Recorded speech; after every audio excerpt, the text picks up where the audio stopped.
Mr. Potter and Tabby fly the plane.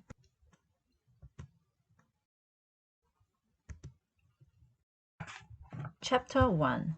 Toys. Mr. Potter loved toys. He was old, and he knew that he wasn't supposed to love toys anymore, but he did. When Mr. Potter and his fine cat Tabby drove into town, they always stopped at the toy store. Tabby was not happy at the toy store. She was old too, and her nerves weren't as good as they used to be. The wind-ups made her twitch, the pop-ups made her jump, and anything that flew gave her the hiccups. But Tabby loved Mr. Potter, so she put up with all of it. While she twitched and jumped and hiccuped, Mr. Potter played with everything. He played with the dump trucks, he played with the cranes, he played with the bear on the flying trapeze. But most of all, he played with the planes. Ever since he was a boy, Mr. Potter had loved planes. When he was young, he had covered his whole room with them. Biplanes were his favorite. But he also loved monoplanes and seaplanes and shiny ace junkers. He thought he might really fly a plane one day, but he never did.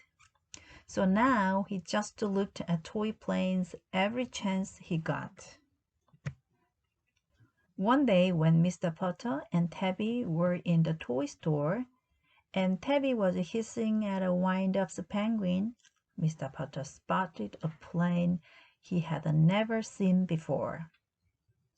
It was white and red, with two wings on each side and a little flag on its tail.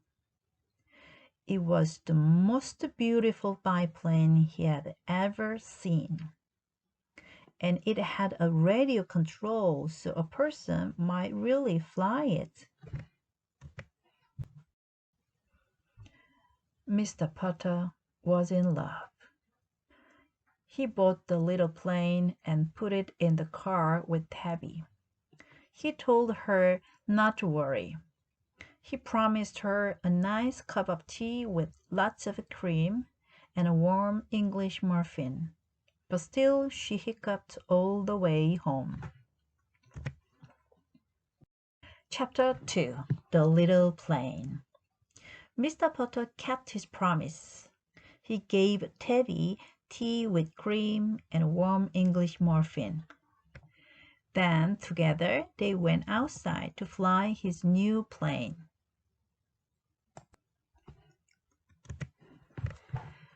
Tabby had stopped hiccuping, but only because she was full of tea. She still didn't like Mr. Potter's plane. Mr. Potter sat on the grass and read all the directions.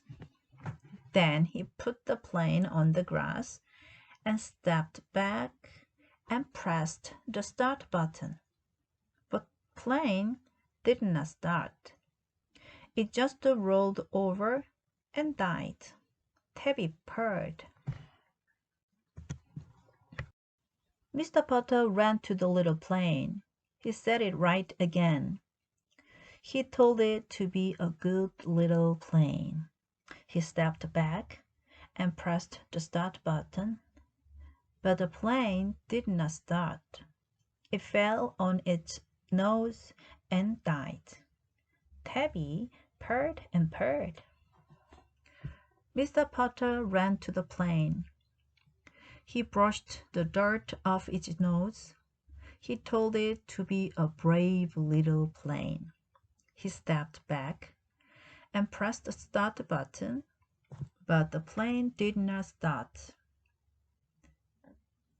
One of its wings fell off and it died. Tabby purred and purred and purred. But poor Mr. Potter was so sad. He picked up his little biplane. He told the plane that it was all his fault. He told it that he was an old man and old men shouldn't have toys anyway. He said he wasn't any good at flying planes. Tabby watched Mr. Potter. She could see that he was sad. Then he felt sad too. Tabby went to Mr. Potter and rubbed herself against his legs. She sat on his shoulder, put her head by his, and licked his nose. This made Mr. Potter feel better.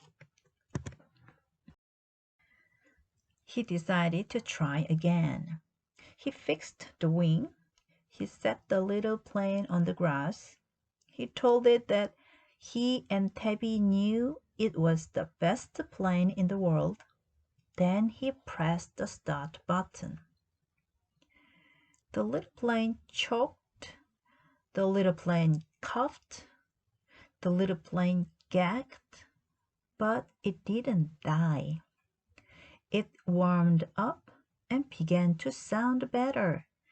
Then, slowly, it rolled across the grass and it picked up speed.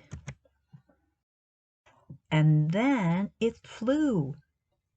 It flew high into the blue sky. Mr. Potter cheered.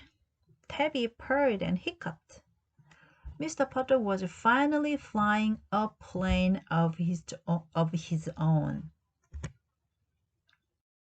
Chapter 3. The Boy. Every day for many weeks, Mr. Potter and Tabby flew the little biplane. Tabby never hiccuped anymore. She had become used to flying things. Children from town heard about the plane and they all came to the field to watch it fly. Mr. Potter loved this. He liked the company. He let the children take turns flying the little plane, and he felt like a proud grandpa. One boy he liked best of all. The boy was a little shy, a little clumsy, a little forgetful, just like Mr. Potter. But whenever the boy flew Mr. Potter's plane, he wasn't shy or clumsy or forgetful at all. He was strong, he was sure, and he was happy. When Mr. Potter saw this, he remembered himself as a boy. He remembered how he had wanted a plane that really flew. He remembered lying awake every night wishing for one. Mr. Potter had his plane, but he was old. He didn't need it as much.